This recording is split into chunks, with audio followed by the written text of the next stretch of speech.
નમસ્કાર દર્શક મિત્રો, હું છું બાબા સૈદ. વિજાપુરની ખબરમાં આપનું સ્વાગત છે. વિજાપુરમાં વાવાઝોડું વચ્ચે અકસ્માત, યુવકને ફોર વ્હીલર ગાડીએ અડફેટે લીધો, ચાલક ફરાર, પરિવારે કરી ન્યાયની માંગણી. સમાચાર વિગતવાર જાણીએ તો વિજાપુર તાલુકાના ગણેશપુરા ખાતે રહેતા કનુભાઈ ઈશ્વરભાઈ પટેલ વિજાપુર પોલીસ સ્ટેશનમાં ફરિયાદ નોંધાવી છે કે 25 મે 2025ની રાત્રે 9:30 વાગ્યાની આસપાસ વાવાઝોડા દરમિયાન એક દુઃખદ અકસ્માતની ઘટના બની હતી. આ ઘટનામાં તેમના કુટુંબી ભાઈ અશ્વિનભાઈ ચુનીલાલ પટેલ, ઉંમર વર્ષ 49ને ઝડપથી આવતી ફોર વ્હીલર ગાડીએ અડફેટે લઈ ગંભીર રીતે ઇજાગ્રસ્ત કર્યા હતા. અકસ્માત બાદ ચાલક ગાડી સાથે ફરાર થઈ ગયો હતો, જેના કારણે અશ્વિનભાઈના પરિવારજનો ઝડપી તપાસ અને ન્યાયની માંગણી કરી રહ્યા છે. ફરિયાદ મુજબ વાવાઝોડાના કારણે નુકસાનની ચિંતાએ કનુભાઈએ અને અશ્વિનભાઈ તેમની ભાગીદારીની તમાકુની ખડી કેશવ ટોબેકો કંપની તપાસવા દેવપુરાથી હીરપુરા જતા રસ્તે નીકળ્યા હતા. રસ્તા પર ઝાડનું ડાળું પડેલું હોવાથી વાહન વ્યવહારમાં અડચણ ઊભી થઈ હતી.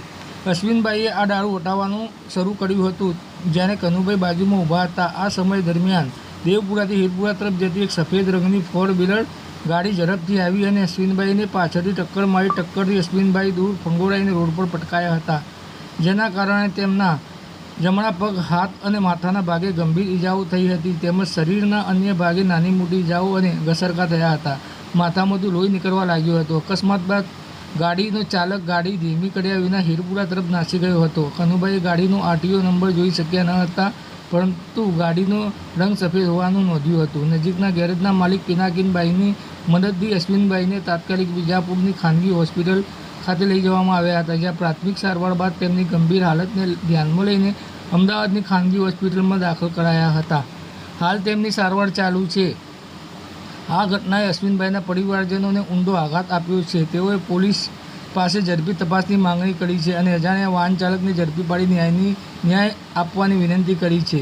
વિજાપુર પોલીસે ફરિયાદ નોંધી ફરાર ચાલકને ઝડપી પાડવા ટેકનિકલ વિભાગ સહિતની અલગ અલગ ટીમો દ્વારા તપાસ શરૂ કરી છે. પોલીસે આશ્વાસન આપ્યું છે કે ચાલકને ટૂંક સમયમાં શોધી કાઢવામાં આવશે. આ ઘટનાએ સ્થાનિક વિસ્તારમાં ચર્ચા જગાવી છે અને લોકો રસ્તા સલામતી અને વાહન ચાલકોની જવાબદારી અંગે વધુ જાગૃતિની માંગ કરી રહ્યા છે. ઘટના બની રહી 25/5 રાત્રે વાવાઝોડા જે વખતે આવ્યું, બરાબર 9:30 વાગ્યાનો ટાઈમ હતો.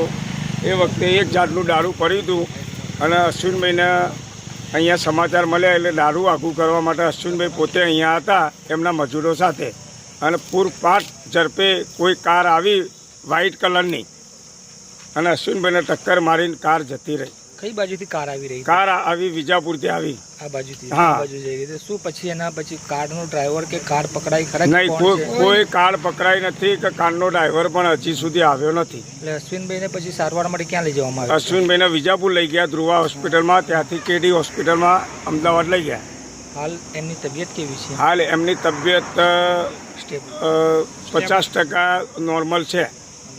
અને હવે તમે શું માંગણી કરી રહ્યા છો? હવે અમે માંગણી કરી રહ્યા છે કે જે તે વખતે આ બનાવ બન્યો એ વખતે લાઇટનો અભાવ હતો, સીસીટીવી કેમેરા બંધ હતા, અને અમે હવે સરકારને એવી માંગણી કરીએ છીએ અને અમારા ધારાસભ્યને રજૂઆત કરી છે. છતાંય અમે આ વિડીયોના માધ્યમથી રજૂઆત કરવા માગીએ છીએ કે આ વ્યક્તિનું લોકેશન પકડો.